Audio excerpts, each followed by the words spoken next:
At the end of 2023, I did a My Hero Academia's Kaiju episode, and that seems to be doing quite well.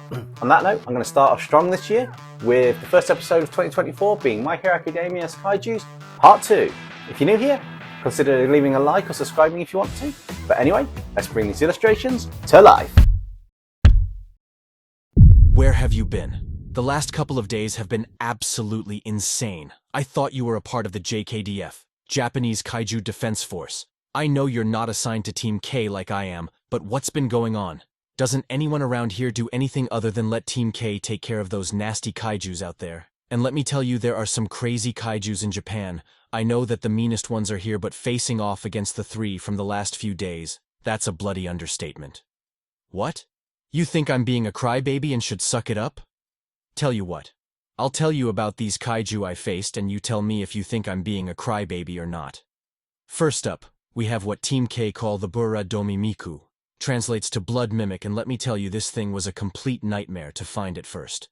The blasted thing ambushed us as we were taking out a group of kaiju while on patrol. This thing had a rather disgusting appearance in its true form.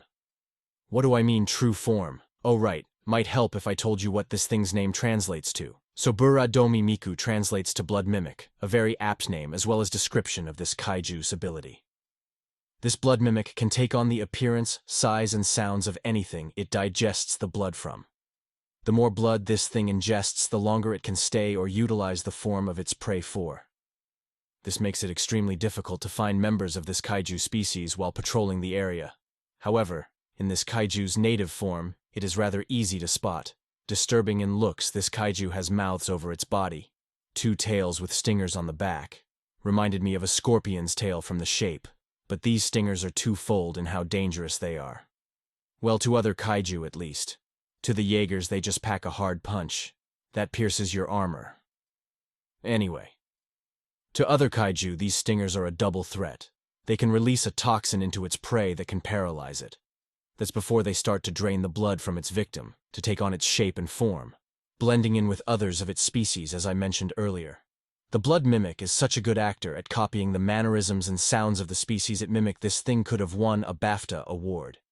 This kaiju had two main mouths on its face, and smaller mouth like parts down its arms next to several spikes, so when it draws blood from wounding its prey, it can still feast and get what it needs to change its form.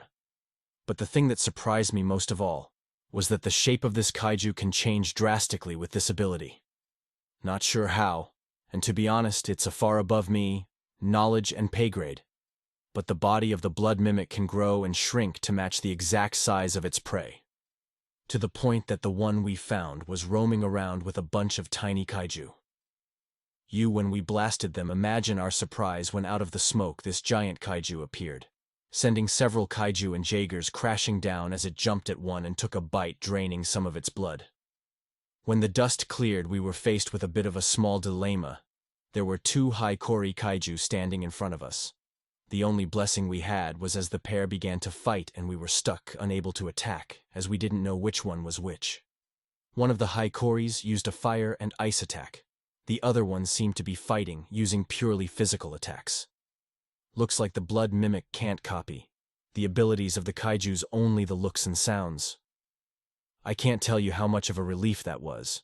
For a minute there, I thought we were going to have to slay both of them, and I know I wouldn't hear the end of it from Hitomi Koronagi on Team K. She's the partner to the Hikori Kaiju, and man does she love that thing.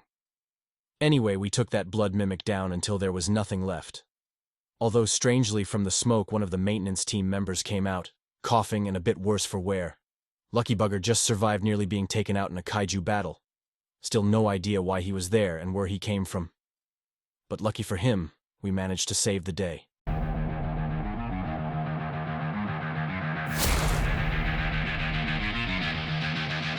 After that damn Blood Mimic Kaiju, there was another one. What was it? What's it say? Let me check a minute. Oh, that's it. It was a Devils Fire Kaiju. Though I do prefer this one's translated name more. It was the Devils Fire Kaiju, and this thing is not what you want to be fighting on the best of days. This was another weird-looking kaiju which had scars all over its body and what looked like giant rock arches, kind of like staples holding parts of its burnt and fresh skin together. I wasn't sure what to make of this thing. I mean, a giant kaiju covered in burns and scars. What could have caused it? Either some other kaiju that was more powerful and dangerous beat this one bad, or it was close to a Jaeger core exploding. At least, that's what I thought at first. It wasn't until we fought this thing that I realized what caused the burns and scars. When it fights this Devils Fire Kaiju is extremely aggressive, and it seemed to fight as if it couldn't feel any pain. Turns out this thing can't. I found out from Team K after the battle that the Devils Fire were the only known kaiju that seems to have damage to its nervous system after it uses its ability for the first time. Not to mention this thing is extremely resilient to heavy impacts. This made the fight drag out a bit longer than any of us were expecting. Every time we knocked this one down, it got back up again. Oh, that's right. I was going to tell you about what caused its burns and scars. Well, believe it or not, it caused those burns and scars on its own body. No, seriously, it did. This Devil's Fire Kaiju spits a giant fireball from its mouth in the air and lets it land on its body, covering it in blue flames that refuse to go out. These flames were its weapon of choice, and if its flesh was falling off from the flames, it would grab it and throw the red-hot chunk of kaiju flesh at other kaiju and Jaegers. You can imagine this thing's flesh sticking to your Jaeger and just sliding down if you're lucky enough that it doesn't stick to the frame as it burns. But the worst thing is the smell. Have you ever smelt burning kaiju? I can tell you it reeks, and not in a good way. Picture the worst thing you could possibly smell. Don't tell me it, I don't want to know, but picture that on a hot day, with the heat making the smell 1,000 times worse. You got that in your head? You have great. Makes you feel a bit sick, doesn't it? Perfect. Now times that by 1,000,000 and you have what it smelt like. Absolutely foul and disgusting. If it wasn't for being born with a strong stomach, I would have been puking all over my Jaeger. As I said, those flames wouldn't go out for God knows how long. Not even liquid coolant could put those cursed blue flames out. Can see where it got the name the Devil's Flame now. The strangest thing is this kaiju's flames aren't the only thing immune to the cold or ice. One of Team K used a blast of liquid nitrogen to cover the kaiju and stop it in its tracks. I'm sure their jaw dropped as much as mine when it didn't even freeze any part of this kaiju. But despite the extremely aggressive attacking and its immunity to feeling any pain at all, this Devil's Flame had a rather dangerous fighting trait that, well, I wish I had this ability. The most dangerous ability, other than those cursed blue flames, that this kaiju had, is an eidetic memory. In short, it can see an attack. And if it can physically do it, it can learn it after seeing it only once. This was not helpful. A few of the Jaeger's moves from Hikori were copied, and it was able to, well, beat the crap out of Hikori in a few rounds, not to mention send one of the Jaegers flying across the room as if it was nothing. The damn kaiju drop kicked the Jaeger, right in front of my eyes. This kaiju was definitely living up to the being one of the nastiest kaijus I have ever encountered. And to make matters worse, it could copy our moves as well as keep some of us at bay since we can hit it with many attacks while it was on fire. It was just a flaming blue blur at times. Thinking back on it, this thing did have a bit of a resemblances to Hikori. Maybe their species of kaiju are related. Who knows? Either way, it was one hell of a fight, leaving several Jaegers and the accompanying kaijus worse for wear. Unfortunately for us, that was the least of our problems. While we were on our way back to the base for repairs and to help the kaiju recover, we encountered a Kuri Muzon Kamisore.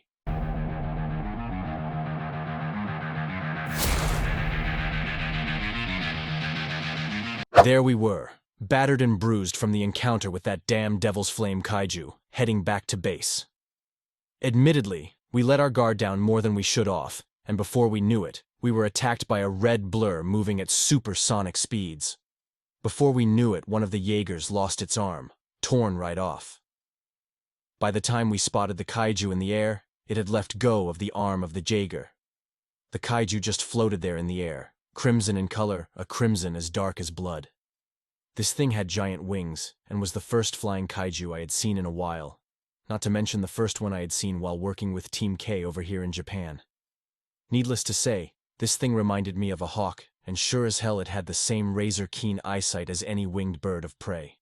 In the blink of an eye, this crimson titan, which Team K called Kuri Muzon Kamisore, or as it translates to the Crimson Razor, flew down and started to attack the injured kaiju. This thing wasn't as dumb as you might think, considering it was a literal bird-brained kaiju. Did you get it? What, that wasn't funny? Suit yourself, I thought that was brilliant personally. Anyway, where was I? Oh, that's right. We opened fire at the blasted thing, but it was a bit too fast for us to hit it. We saw a chance as it flew up in the air again and waited in one spot. Looked like the thing could only maintain its supersonic speed in short burst. So we took aim and... the blasted thing did an almighty flap of its wings and fired at us instead. Yep, that's right. It fired back at us, we did not see what, until the dust from the impacts around us settled. Then we saw that it shot its feathers at us. If that's what you want to call them. They were more like razor-sharp projectiles, but they did limit our movement, giving this thing more of an advantage than it already had. It was at this point one of the damaged and out-of-commission Jaegers. I say out of commission, but only in terms of this battle. It was so damaged, it was barely able to move, so fighting was out of the question. But the pilot of this one came up with an ingenious idea. They fully opened the exhaust vents and released all the steam to create a smokescreen. At the same time, Kihori used its flames and ice to help increase the smokescreen around us. We thought that we were safe for the time being, and this troublesome bloody kaiju couldn't see us. We were wrong. We have no idea how, but that Crimson Razor managed to swoop down and attack us again without missing its target. This time it slashed one of the kaiju with its wings as it flew past. All we saw was a spurt of blood coming out of the arm of the kaiju. Thankfully, the ones on our side aren't as durable as they come. The wound wasn't as deep as you might think. Not when you compare the fact it just ripped a Jaeger's arm right of the frame like a hot knife in butter. What never heard of that phrase? It's when... oh, never mind. That's not important. The important thing is that this kaiju could rip our Jaegers apart with ease. We had to form a circle with the intention of limiting its passes by us. It was at this point I got my plasma sword out and tried to hit the blasted thing as it came at me. Well, I didn't know if it was coming at me. I just decided to react as soon as something hit the sword I had in front of me. Turns out it was the Crimson Razor's hide was tough enough to withstand the intense heat of the plasma sword. This was something far beyond anything I had come across in my years slaying kaiju. None of them had taken a hit from my sword and survived. I knew it was a possibility, but I wasn't expecting it to actually happen. But what this kaiju did next surprised me to the point I actually hesitated. Can you believe it? I have never hesitated a day in my life as a kaiju slayer, not since the Omega incident. Thankfully, though, one of the members of Team K was a fast thinker, and even faster to act. They picked up one of its projectiles and drove it into the belly of this kaiju. Not sure if the belly was a soft spot of those projectiles were as sharp as hell, but it did pierce the thing's hide. As the projectile was taken out to be driven into its body again, the blasted thing tried to fly away. I snapped out of my hesitation and grabbed onto it. I barely managed to hold the thing down, even with the full weight of my Jaeger. But it was long enough to get another strike into its body, piercing through its core and killing it. This thing would have given us a run for our money at the best of times, let alone in the state we are in. The only benefit? A few days R&R while the Jaegers and Kaiju get patched up, though I have a bad feeling something big is about to happen.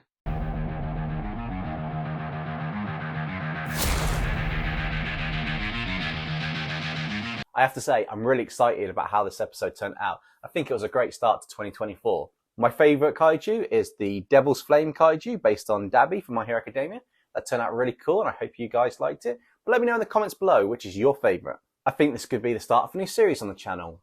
With that said, all the artwork in today's video is available on the Teespring store as posters, and I'll put a link in the comments and update the description with it once that's done. Also, until January the 12th, if you put in the code DEMPS20 on the store, you can get 20% off all your purchases. Now that the January sale blurb is out the way, Monday will be a live stream, and there's still a chance to enter the January 2024 redraw of Designing Your Own Fake Mon. Details on the last community redraw video, The Eve of Chaos, and the submission deadline for that is the 19th of January. If you like this video and want to see more My Hero Academia content,